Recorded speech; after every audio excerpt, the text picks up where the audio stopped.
सबको वेलकम और नमस्ते। थैंक यू टू आर समाज Burlington for having me again. बहुत बहुत आशीष, बहुत बहुत शुभकामनाएं आप सबको। आइए शुरू करते हैं। पिछले हफ्ते हमने प्रार्थना मंत्र का पहला मंत्र विश्वानी देव, उस पर बात की थी। तो विश्वानी देव सवित्र दुरितानी परासुव यद्भद्रम तन्नासुव, उसको मैंने समझाया था। आज हम उसके दूसरे मंत्र को ले लेंगे और उस पर बात करेंगे, हिरण्यगर्भ वाले। आप सबको मंत्र पढ़ पता है, यजुर्वेद के 13th चैप्टर का 4th मंत्र है ये, यजुर्वेद के 13वें चैप्टर का चौथा मंत्र। मैं इसके ऊपर जो मेरे अपने नोट्स हैं वो नोट्स पढ़ के आपको सुनाता हूँ। उसमें से जो समझाने वाली बातें होंगी मैं बीच बीच में समझाऊंगा, और उसमें फिर एंड में आपको जो भी समझ कहना होगा मैं वो भी बताऊंगा। और आपको कोई क्वेश्चन होगा जरूर पूछ लीजिए। कोई भी प्रश्न होगा, कोई भी डाउट होगा, दिमाग में कोई बात दोबारा समझ नहीं होगी तो भी रोक के मुझे जरूर पूछ लीजिए, ठीक है।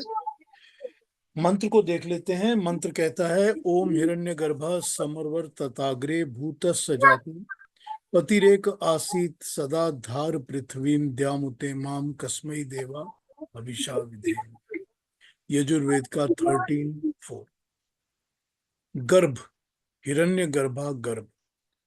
गर्भ वो होता है, हम सबको पता है गर्भ किसको कहते हैं। गर्भ कहते हैं वूम्ब को, पेट को, वो जगह जहां पर कोई चीज पैदा होती है। शिशु जो होता है गर्भ में 280 दिन माता के गर्भ में रहता है। विधि पूर्वक नियम अनुसार निश्चित मात्रा और अनुपात से शरीर का विकास होता है।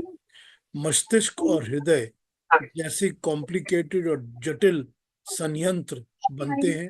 आंख, कान, नाक, पाचन, सब सब सब संयंत्र संयंत्र विकसित होकर बनने शुरू हो जाते हैं।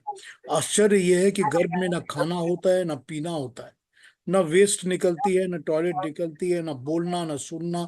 लेकिन धरती के ऊपर आते ही सब कुछ ऐसे शुरू हो जाता है जैसे कि मशीन में कोई चीज ऑन हो जाती है। ये प्रभु की लीला है। ये चेतन जगत है, कॉन्शियस वर्ल्ड। जड़ जगत में भी ऐसा ही होता है।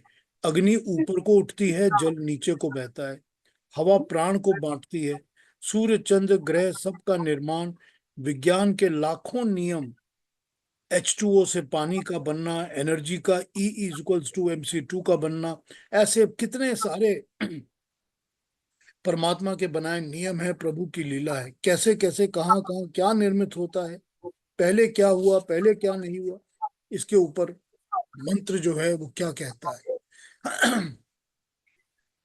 मंत्र के 4 भाग हैं, बड़े सिंपल 4 भागों में पहला भाग है हिरण्यगर्भः समर्वर तथाग्रे। दूसरा भाग कहता है भूता सजाता पतिरेक आसीत। और तीसरा भाग कहता है सदाधार पृथ्वी द्यामुते माम। चौथा कहता है कस्मै देवा हविषा विधेमा। चारों भागों को समझते हैं। हिरण्यगर्भ समर्वर तथाग्रे। समर्वर तथाग्रे, अग्रे, अग्रे का मतलब है सबसे पहले, सृष्टि के पैदा होने से पहले, इस क्रिएशन के बनने से पहले वो परमात्मा के हिरण्य गर्भ के अंदर ये सृष्टि पल रही है। As a thought, as a concept, वो पहले ही किसी के अंदर बैठी है, पल रही है। वो परमात्मा इसको बनाएगा। ये बनाने से पहले भी वो परमात्मा यहाँ पर था, वही था, और वही इसको कंसीव करता है, वही इसके बारे में सोच रखता है, अपने मन के अंदर इसको धारण करता है। तो अग्रे में समर्वर्त अग्रे, सृष्टि के पूर्व कुछ भी नहीं था। न सत था, न असत था, न लोक था, न परमाणु थे, केवल प्रभु था और परमात्मा था। प्रलय के उपरांत उनके गर्भ में सब सृजन के सामर्थ्य पल रहे थे, बीज रूप में। जैसे माँ के पेट में शिशु बीज रूप में रहता है, बच्चा बीज रूप में रहता है, और जब जन्म लेता है तो सभी उपकरणों से सुसज्जित होकर जन्म लेता है। वैसे ही सृष्टि के सब यंत्र बनते हैं। अपनी असाम्यावस्था में सृष्टि हिरण्यगर्भ परमेश्वर की व्यवस्था और नियमों से संसार में सृजन के लिए पर्याप्त उपेक्षित उपकरण सामर्थ्य उपलब्ध करके अपनी समयावस्था में उत्पन्न होकर सृष्टि निर्माण की प्रक्रिया के लिए प्रस्तुत हो जाती है और सृष्टि कार्य अग्रसर हो जाता है। जो ये परमाणु हैं, जो कि प्रकृति के परमाणु होते हैं, प्रकृति का मूल रूप होता है परमाणु। परमाणु वो पार्टिकल्स होते हैं, बिल्कुल माइन्यूट छोटे पार्टिकल्स, जिनके जोड़कर, बहुत सारे पार्टिकल्स को जोड़कर एक एटम बनता है। हम जानते हैं कि एटम को हम तोड़ सकते हैं, ब्रेक कर सकते हैं। तो परमाणु जो होते हैं वो मल्टीपल परमाणु मिलकर एक एटम बनते हैं। हर एक परमाणु के अंदर ये तीन शक्तियां मौजूद होती हैं, जिसको हम सत्व, रजस और तमस कहते हैं। वो तीन शक्तियां एक्टिवेट होने के बाद जब उन पर परमात्मा का तेज पड़ता है तो वो सोई हुई परमाणु की शक्तियां एक्टिवेट हो जाती हैं। तब क्रिया शुरू हो जाती है, क्रिएशन का काम शुरू होता है। और जब वो एक्टिवेट हो जाती हैं तो ये तीनों शक्तियों को फिर हम मॉडर्न साइंस में इलेक्ट्रॉन, प्रोटॉन, न्यूट्रॉन का नाम देते हैं। इसी को हम सत्व, रजस, तमस कहते हैं। तो उस वक्त ये परमाणु जो होते हैं, ये परमाणु जब काम में लग जाते हैं तो ये परमात्मा के गर्भ के अंदर, यानी कि परमात्मा जो कॉन्सेप्ट क्रिएट कर रहा है उसका रॉ मटेरियल बन के ये सारी क्रिएशन करना शुरू करते हैं। ठीक वैसे ही जैसे कि माँ के पेट में एक बच्चा बनना शुरू होता है।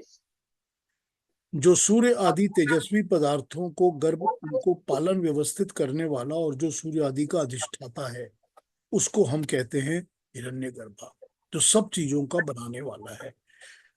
गर्भ का पालन सूर्य आदि प्रभु के गर्भ में यथोचित सृष्टि, स्थिति, प्रलय के रूप में व्यवस्थित होती है।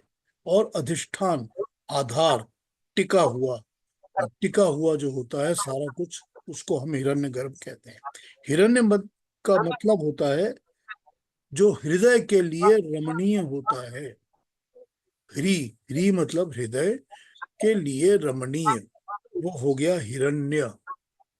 अब हिरण्य को गोल्डन भी कहा जाता है क्योंकि वो गोल्ड हमको अच्छा लगता है देखने के लिए, हमारे हृदय के लिए वो रमणीय होता है, देखने लायक होता है, हमको भाता है, तो हम उसको कहते हैं हिरण्य। तो जो भी यश, तेज, ज्योति, रेतस, ये सब कुछ हिरण्य है। सारा यश, तेज सब हिरण्य है। मनुष्य का यश, तेज, ज्योति, चमक, ब्रह्मचर्य सब परमात्मा के गर्भ में पलते हैं, उसकी व्यवस्था में। ये सब प्रभु के गर्भ, खुराक और सुरक्षा पाते हैं प्रभु के गर्भ में। हम अगर परमात्मा में विश्वास रखते हैं तो अपने अंदर हमारे को सेल्फ कॉन्फिडेंस मिलता है। वो सेल्फ कॉन्फिडेंस जो हमारा होता है वही हमको इन सब चीजों का पालन पोषण करवाता है। वही हमको कहता है कि ये परमात्मा के गर्भ में पल रही चीजें हैं जिनको हम प्राप्त करते हैं अपने लिए। रमणीय है रमन करना, यानी कि कोई अपने हित में, अपने हृदय से समझे, कोई प्रभु के ध्यान में रमन करता है, कोई संगीत में, विद्या में रमन करता है, कोई नृत्य में रमन करता है। इसी तरह से जो किसी चीज में लगा रहता है वो रमणीय होता है, रमन करता है, जो उसको अच्छा लगता है। तो जो हृदय को अच्छा लगता है वो हिरण्य है। भूतस्य जाता पतिरेक आसीत, जैसे मनुष्य प्रगाढ़ निद्रा में सांस लेता हुआ पूर्ण शांत रूप की अवस्था में कुछ काल के पश्चात क्रियाशीलता का सामर्थ्य पा जाता है, ये प्रभु की व्यवस्था है। जैसे हम सब रात को सो जाते हैं और सोने के बाद जब सुबह उठते हैं तो हम दोबारा काम करने के लिए फ्रेश हो जाते हैं, हम फ्रेश होकर काम करते हैं। इसी तरह से सृष्टि भी ब्रह्म दिन के पश्चात क्रिया करके शांत अवस्था में चली जाती है, दोबारा क्रियाशील होने के लिए तैयार होती रहती है। वो सारे परमाणु जिन्होंने इस क्रिएशन को बनाया हुआ है, जिसको हम ब्रह्म का दिन कहते हैं या कल्प कहते हैं या बनी हुई क्रिएशन कहते हैं, ये सारी की सारी प्रलय में चली जाती है। तो ये अपनी उस नींद में चली जाती है जिसको हम ब्रह्म की रात्रि कहते हैं। जैसे हम सो के दोबारा उठते हैं, इसी तरह ये भी सो के दोबारा उठती है और दोबारा काम करने के लिए तैयार हो जाती है। ये सर्जन, सामर्थ्य, व्यवस्था वही प्रदान करता है जो पहले इसकी व्यवस्था, टेक्निक, प्रोसेस का स्वामी है। जो पहले इसका स्वामी है वही इसको दोबारा प्रपोज करता है। यानी कि भूतस्य जाता, पहले भी जिसने भू को बनाया हुआ है, जन्म दिया हुआ है, वही इसको दोबारा बना रहा है। भूतस्य जाता, ज्योति प्रतिभा यश ईमान सत्य निष्ठा चरित्र प्रतिष्ठा, सबका पालन पोषण रक्षण परमात्मा के गर्भ में होता है। तेज यश सत्य विद्या चरित्र अपने लिए नहीं, विश्व कल्याण के लिए होती है। तभी भूपति विश्वपति स्वयं उसको गर्भ में पालता है। वही सबका स्वामी है, सबका पालनहार है। जीव ग्रह उपग्रह सृष्टि सबका पालनहार परमात्मा ही है।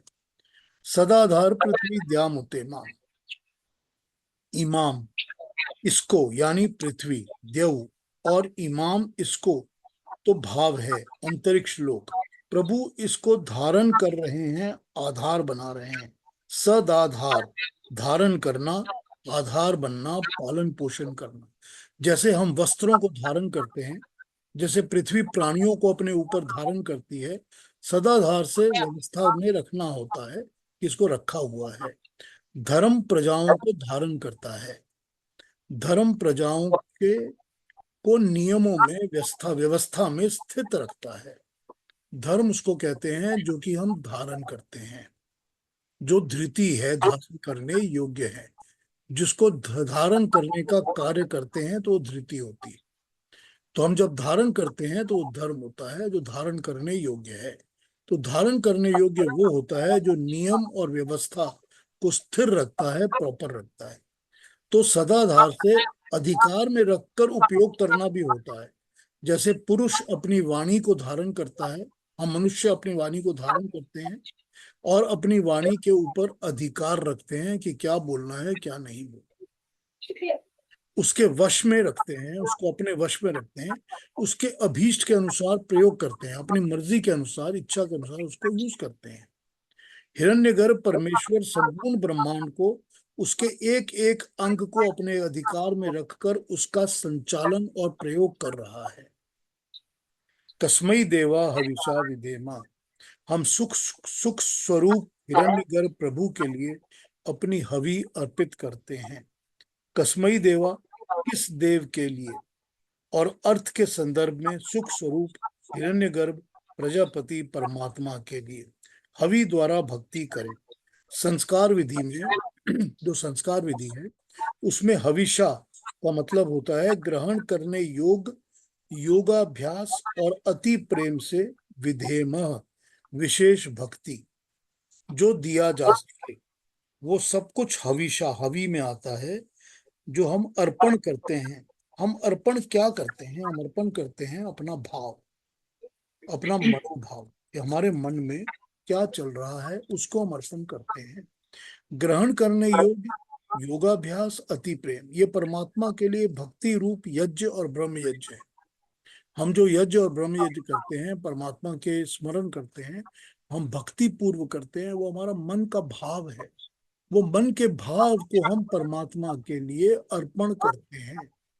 ये हम उसी तरह करते हैं जैसे कि हमने हवन कुंड में घी का दान दिया है। तो हमारे मन की जो भावनाएं हैं, परमात्मा सिर्फ केवल मन की भावनाएं ही देखता है। जो योगाभ्यास है, योग दर्शन है, वो कंप्लीट योगाभ्यास परमात्मा के लिए अर्पित ही है। परमात्मा लिए साधक जो योगी होता है वो अपनी इंद्रियों को, अपने सेंसरी ऑर्गन्स को और अपने बाकी एक्टिव ऑर्गन्स को, दसों इंद्रियों को परमात्मा के नाम पर, योग के नाम पर हवि करता है, अर्पण कर देता है अपनी बुद्धि से कि मैं ये आपकी आहुति दे रहा हूं। हमने जैसे अग्नि में आहुति दी उसी तरह जब वो आहुति देता है तो वो जन कल्याण के लिए फैल जाती है। जैसे हमने सामग्री डाली तो वो सारी के सारी एटमॉस्फेयर के लिए फैल गई, वो कल्याण करेगी, अच्छा करेगी। उसी तरह से जैसे योगी अपने इंद्रियों पर कंट्रोल करके उसकी अग्नि में आहुति, अपने इच्छाओं के तेज की अग्नि में आहुति देता है, तो वो लोगों के कल्याण के लिए फैल जाती है वो चीजें, वो बातें सारी की सारी। ये होती है हव। योगी जन भक्त लोग प्राणायाम परायण होकर अपान प्राण की और प्राण की अपान में आहुति देते हैं। हम जैसे बंद करते हैं कि हमने प्राण खींचा, प्राण को खींचने के बाद हमने एक बंद लगा लिए, हमने रोक लिया सांस को। सांस को रोक कर हमने क्या किया, अब हमने जब अपान किया कि जब हम प्राण की वायु को बाहर भी निकाल रहे हैं, तो उस वक्त भी हम क्या कर रहे हैं, हम एक प्राण को दूसरे प्राण के अंदर आहुति दे रहे हैं, उसको यूज कर रहे हैं दूसरे प्राण को इग्नाइट करने के लिए। तो ये अपान और प्राण के अंदर हवि है। ये हवि हमारा परमात्मा के लिए दिया हुआ भक्ति का भाव है, जो हम परमात्मा को देते हैं। परमात्मा भाव देखते हैं। परमात्मा के पास किसी चीज की कमी नहीं है, उसको किसी चीज की जरूरत नहीं है। वो इस सृष्टि को बनाकर, इस सारे ब्रह्मांड को बनाकर इसके साथ जुड़ा हुआ नहीं है, इसमें कर्म नहीं कर रहा कुछ भी, सिर्फ कल्याण के काम कर रहा है, वो अपने लिए कुछ नहीं कर। जब वो अपने लिए कुछ नहीं कर रहा तो उसको तो हम कुछ दे नहीं सकते ना। हम सिर्फ अपना भाव दे सकते हैं, हम हवि दे सकते हैं, अर्पण कर सकते हैं अपनी ही भावनाओं की, अपनी चेष्टा की, कोशिश की। तो हिरण्यगर्भ समरवर तथाग्रे, इस हिरण्यगर्भ को उसने ऐसे ही बनाया जैसे वो पहले भी बनाता था, क्योंकि वो इसमें पहले से कर चुका है ये काम, और ये गर्भ उसी के कॉन्सेप्ट में, उसी के माइंड में मौजूद है। तो इसी को वो रिक्रिएट करता है जैसे उसने कई बार पहले किया हुआ है। तो हम उसी को अर्पित करते हैं अपनी सब हवि, क्योंकि वही एक है जो कि प्रार्थना, पूजा, हवि के योग्य है। तो ये हमारा प्रार्थना मंत्र नंबर 2 है, मैंने आपको पढ़ के सुनाया है। इसके बारे में अब कुछ पूछना हो या कोई क्लैरिफिकेशन चाहिए या दोबारा समझना हो तो बता दीजिए। I be very happy to reexplain if you want to know anything. हाँ जी। कोई क्वेश्चंस?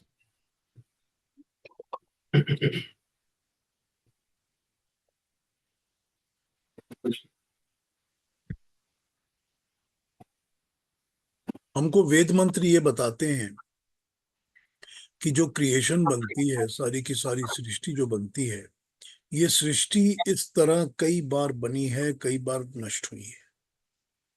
ये पहली बार की सृष्टि नहीं बनी।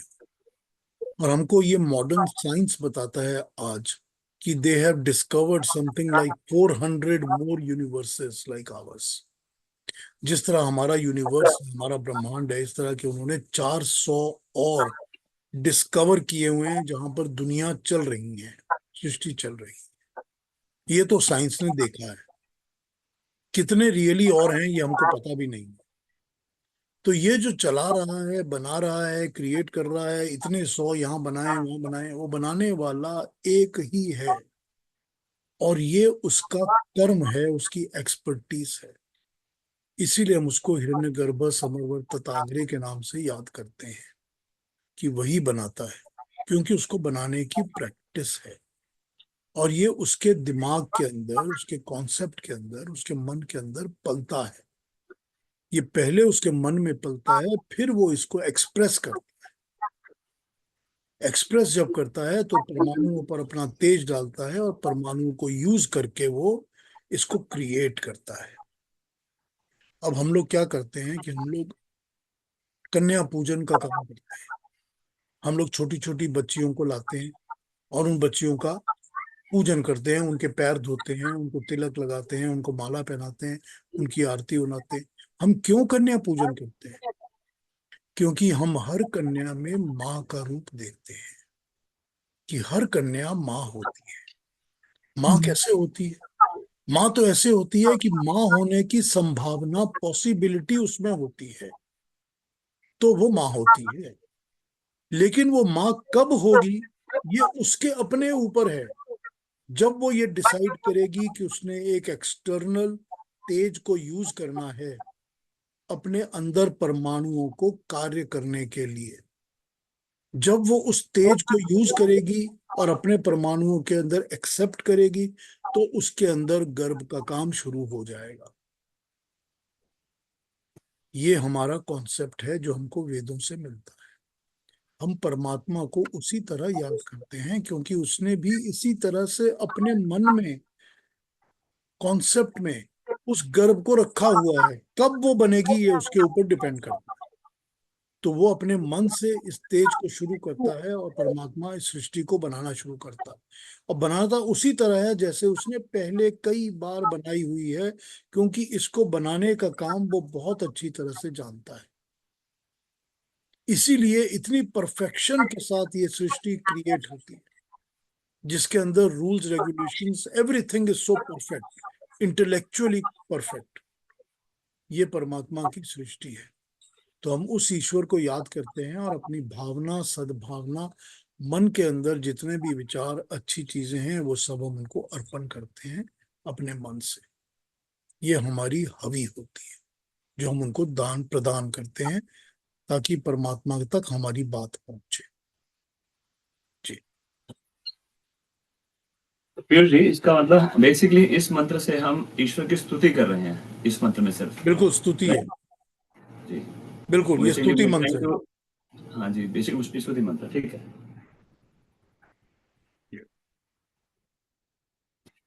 हविषा विधेमा के 4 मंत्र हैं, तो अभी हमने उसका पहला मंत्र किया है। हविषा विधामा के और 3 मंत्र भी हैं, तो उनको भी हम देखेंगे अब नेक्स्ट टाइम, जैसे मैं नेक्स्ट मंत्र ले लूंगा। तो आज तो हमने ये प्रार्थना मंत्र का दूसरा मंत्र किया है, हिरण्यगर्भ वाला। तो जी ठीक है पीयूष जी, बहुत बहुत धन्यवाद। आई थिंक बहुत बहुत धन्यवाद। no other question, then we'll conclude the session. If there's no other question. All right. Thank you so much, Piyush ji, बहुत बहुत धन्यवाद आपका। Thank you very much. Voice laptop से आ रही है, टीम से आ रही है।